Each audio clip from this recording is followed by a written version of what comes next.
Clarissa Harlow Barton, the angel of the battlefield. At the beginning of the Civil War, Clara saw the need to help on the front lines. There were many sick and wounded men piled in makeshift infirmaries, and there were also fallen soldiers being thrown in mass graves known only to God, instead of being honored by name for their service to the United States.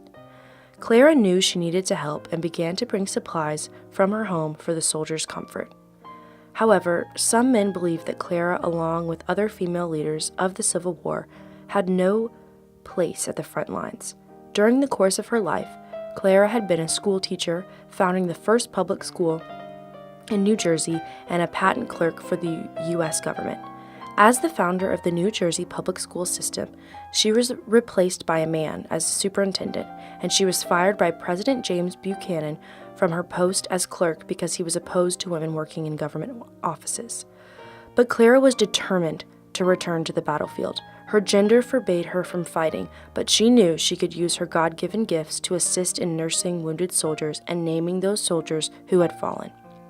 Through perseverance, Clara was invited to the White House by President Abraham Lincoln. He granted Clara the right to lead the nurses and transport supplies to the front lines for the Union. When Clara returned to the battlefield, she recognized the men who were fighting.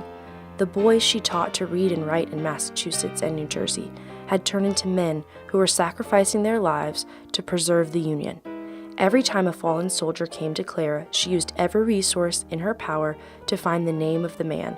She also would replenish desperately needed medical supplies for surgeons and establish field hospitals where battles broke out, which helped preserve the lives of the wounded. But there was still much needed work to be done. Nearing the end of the war, Clara once again visited President Lincoln, who gave her the approval to open an office in Washington, D.C. to identify missing soldiers and persons. Clara led a 4-year search for missing men. By the end of the war, Clara had named 22,000 soldiers. The Women Who Went to the Field, a poem by Clara Barton. And thus it was settled by common consent that husbands or brothers or whoever went, that the place for the women was in their homes, there to patiently wait until victory comes. They were many, my men. Their record was kept by no tabular pen. They exist in traditions from father to son. Who recalls in dim memory, nowhere, and there one? A few names were writ, and by chance live today, but's a perishing record fast fading away. Of those we recall, there are scarcely a score. Dix, Dame, Bickerdike, Edson, Harvey, and more, Fales, Wittenmeyer, Gilson, Safford and Lee, and poor Cutter dead in the sands of the sea, and Frances D. Gage, our Aunt Fanny of old, whose voice rang for freedom when freedom was sold, and Husband, and Etheridge, and Harland, and Case, Livermore, Alcott, Hancock, and Chase, and Turner, and Hawley, and Porter, and Hall. Ah, the list grows a space as they come at the call. Did these women quail at the sight of a gun? Will some soldier tell us of one he saw run?